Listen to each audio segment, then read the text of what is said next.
The Passportal Backup utility creates a local backup of stored credentials. In this demonstration, we will review the steps to download, install, and run the backup utility. In the menu pane, click Settings and select Downloads.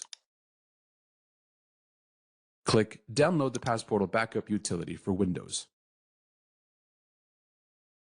Right-click on the Passportal Backup utility file and select Extract All. Click Extract. Double-click the Passportal Backup utility setup file. Click Next to begin the installation. Modify is selected by default. Click Next again, and then click Install. Click Yes to allow changes. Then click Finish to complete the installation. To run the backup utility, double-click the shortcut on the desktop. Click Yes to allow changes. The first time you run Passportal Backup utility, you must enter the access key and organization key. Retrieve the access key from the General settings in Passportal. Click Settings and select General.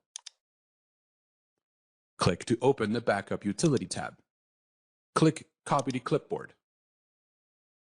Paste the access key into the field and enter the organization key. The backup utility will retain the access key and organization key on subsequent backups. To backup passwords for a specific client, select the Client checkbox and select the client from the drop-down list. To password protect the exported passwords, select the checkbox for zip file password and enter a password. Click Export Passwords. Enter a name for the file and click Save. A confirmation message appears. Click Yes to open the CSV file.